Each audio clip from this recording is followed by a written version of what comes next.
Hey guys, it's me coming on tonight. Happy Friday. Hope you guys are all doing well. Feeling blessed, because you are. I'm coming on tonight because I just finished doing a session and a couple sessions these last days with different clients, and there seemed to be a recurring trend that I noticed. And the same happened with a friend of mine who just got off the phone with not too long ago. And I noticed this trend was happening, and the trend I want to talk about is something called loops, or what some people call karmic loops, simply because I feel like this is the time where we have to kind of break those loops in order to find self and move forward in acknowledging our best self. So I myself have had to do a lot of shadow work to break out of a lot of loops, and some would even call them generational curses, because sometimes these loops can continue on from even previous generations, and because they're being looped into your current element of existence in your lifetime, you'll adopt them as well, and then you'll have to fight through those loops too. So how this all started was because my friend had called me, and she was telling me this story about how she has to fork out some money, as she always has been, because she's the golden child. And she has her mom, her brother, her sister, and her father always calling her up for money. And I've known her for most of my life, so I know this has been a reoccurring tradition for her in a sense. And I call this a karmic loop simply because when you're talking to the person in the present, they're upset about something that happened way in the past. It was experience. It was an adoption of a behavior that went totally against her self-worth in this case, okay? And these karmic loops tend to trigger a point in time when you allowed your self-worth to be manipulated into a loop. And how I will phrase this is, for example, the first times that she was experiencing this was when the trauma began. Because she started telling herself that she's going to correlate her love and money in replacement for real love. What she really wants. What we all want. Real love, right? So what happens is that over the course of these years, she's just been handing over money as a show of faith of her love to these people. And in return, she's not receiving, and it hurts her every time she does it. Now, she herself is in this situation where she has underlying fears, and this is where shadow work comes in, is trying to relocate what the trauma is so that you can find out what the fears are that you're going to be facing should you want to get out of a loop, okay? And I'm bringing this up because this is not easy work. In this sense, with her parents and her family members, she would have to put a line in the sand and say to them, I'm not going to correlate love to money anymore. I'm going to change the dynamic and change the behavior, because the thing is what people don't realize is that a karmic loop or lesson is solely designed for you. These 4 people are just, let's say, accessory characters to her loop story, because you are the designer. Like I said, you've got this God spark in you. You are manifesting and creating your own world and your own lessons and your own soul evolution. So when you get put in these loops, okay, they're designed for you to learn, for you to learn that self-worth and to get closer to your inner, bigger, larger, oversoul self. So these are little points in existence that some of us don't even know that we're in these loops. Some of us don't know what illusions brought us to this point in the present that we are still stuck in. So I'm bringing this up because once you make that line in the sand, you would have to then reshape the way that these characters treat you. So in her case, she would have to have these 4 people and express to them that she will no longer be accepting any type of requests for money, and say that if they do want to call her, that it's for getting to know her and showing her love and support and all of that. And that maybe perhaps you only send money for like holidays or this or that and nothing more. Now, why in this case she is more fearful is because the fears that are underlying to this, most likely like all of us, is that we're fear of being abandoned and being lonely. And the thing is that what you're really like juxtaposed against, or what you're really up against with your fear, is that you're saying to yourself, like, I will suffer through this loop in order to not be lonely or to be abandoned. But really, this is the crazy thing about loops. That's exactly what you're seeing. That's exactly what you're getting. Okay? Please hear me. These 4 people are abandoning her emotionally.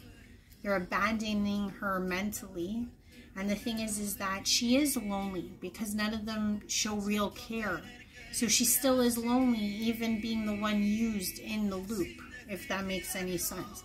So sometimes what people have to face is the biggest truth, which is you're actually in this loop of existence of karma or of self-worth trial, because you're going to be shown the exact fear, or at least the feeling that is caused by your inner fears in real life by players in your, or characters in your own life.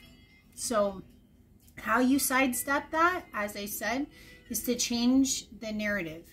The only way the characters change in the loop is if you change the behavior yourself. You break the loop. And you do that by standing up for yourself in whatever right that it is for you. And you take that stance, because really what you're striving for, real love, you will receive it. Like if she were to cut these people and show them that you can't call me for money, the minute she gets that first phone call, which she will know that it's genuine purposes. She will know that it's for real love, the thing she really wanted to attain in the first place. See how that works? So it's like the loop is there and designed to show you what you really want. But a lot of us don't even know we're in these loops. Okay? They are things that we do unknowingly. And I'll give you another example. Something that's so common that all of us do. A lot of us keep pants or clothes from days that we had better and more fit bodies, for example. And we keep telling ourselves that we keep these clothes solely so that one day we will revive them and we will get into them once again. And if you say you didn't do this, then you didn't do it. But for most of us, we do this. But what we don't realize is that actually what is preventing us from getting in those pants is holding on to them. If you actually release the pants and say to yourself, that's okay, I'm not going to hold on to them, you're actually getting closer to getting into them. And I'll tell you why. Because most of us, if you did keep these clothes, you know that it is a trigger or a token of your inadequacy. Okay?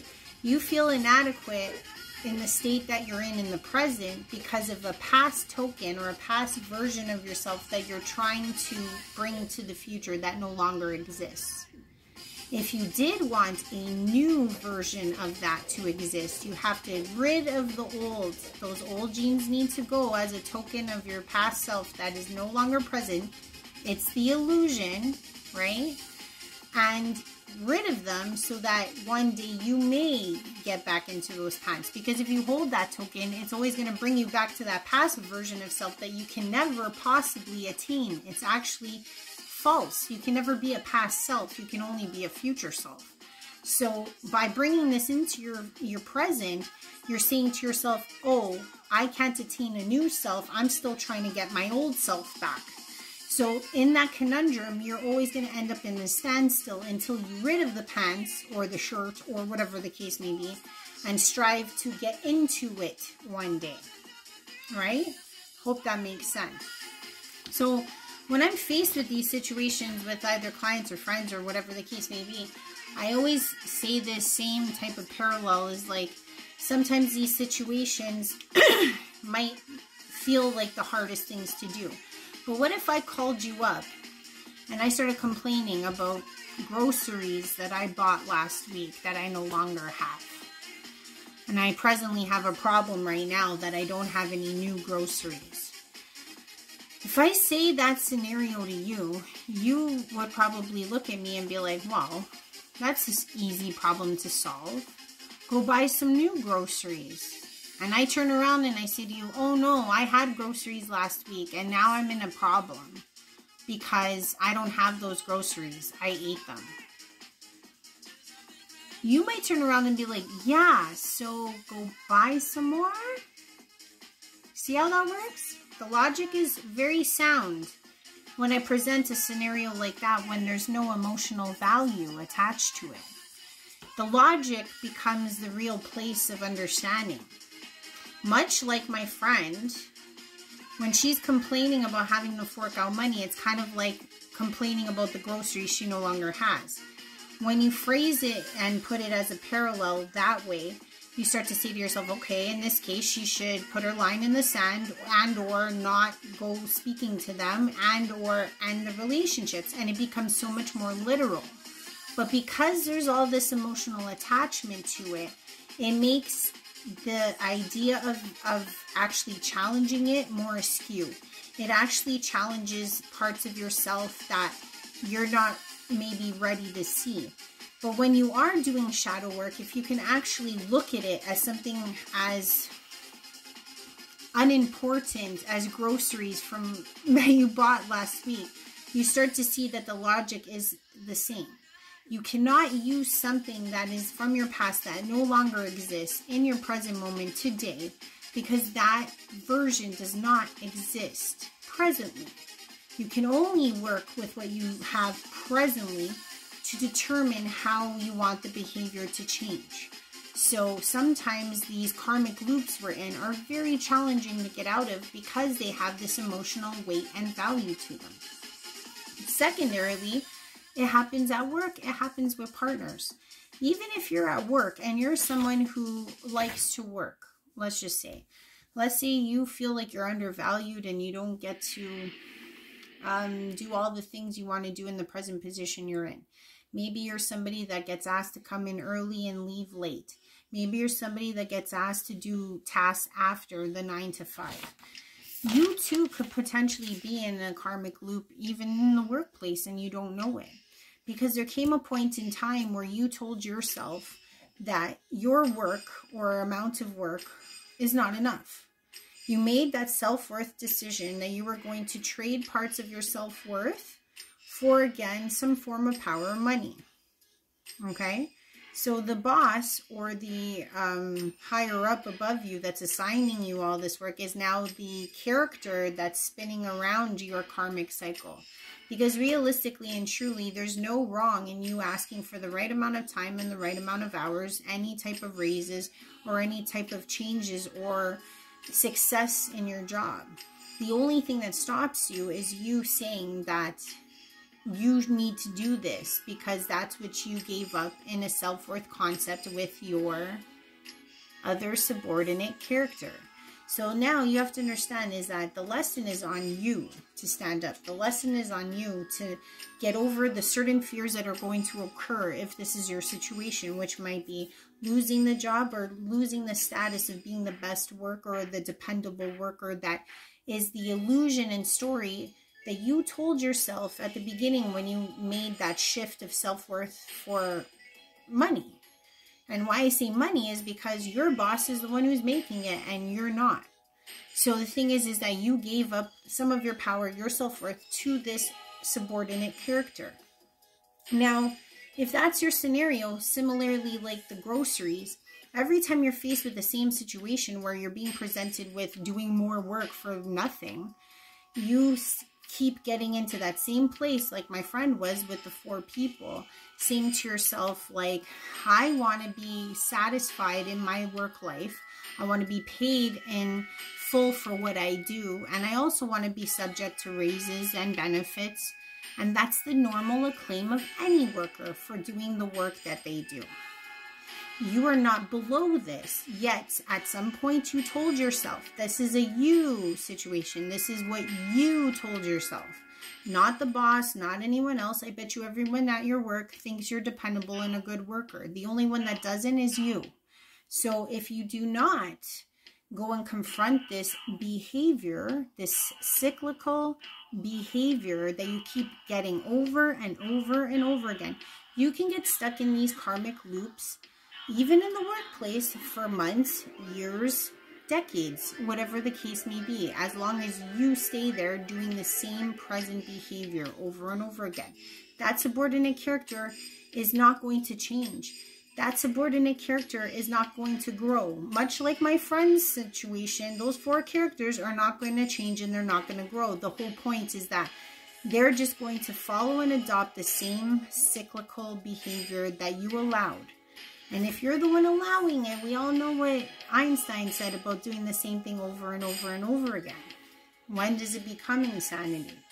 When does it become where we realize that the characters around us are not going to change? The only person that can change is the one who's creating the story, which is you. So the great thing about both of these scenarios, or any scenarios of karmic cycle or loop, is that they can always be changed. So that's a great positivity to any loop. It is not abysmal. There is always room for this to change, to sidestep out of the loop and to break the cycle and end it. And how you do that is by realizing where you went wrong in your trauma, doing the shadow work and getting out of it. But there is one other catch to this. Hear me. Sometimes the bigger fear with all of these scenarios is the investment of time. Because the thing is, sometimes that in itself is another layer of illusion that you can put upon yourself.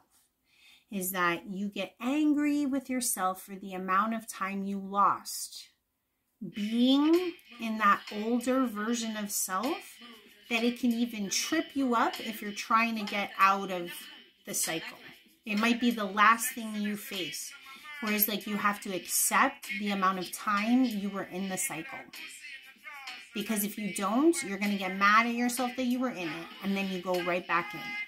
Self-deprecation is not necessary.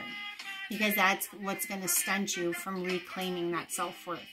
So whatever illusion of investment in time that you give to this is also going to be another trip up. Please be aware. So I hope this helps. But I gave a lot of different analogies, but I feel like karmic loops are things that stunt our growth as a person. They are not truest to our truest self. We genuinely want to get out of them every time we're faced with it. Doesn't matter from what angle, which place, how they come. But they can last for a very long time if you don't catch on to them. So if you do feel like you're seeing the same situation happen to you over and over and over again, realize that this might just be a lesson for you to learn. And the only way to do it is with maybe something of facing a fear that you're not prepared to do. And what I will say, as someone who has been breaking these loops, they are hard to detect, but they are pattern-like. And because they're cyclical, they always reoccur again and again. And that would be your first step in noticing what they are. So I hope this helps. If you do like what I'm saying, please like, please share, please subscribe. This was all about karmic loops and cycles of emotion that break down your self-worth. And self-worth is the closest you can come to attaching to the all in source. So I'm going to help everyone I can with what I know. Have a good one. Bye.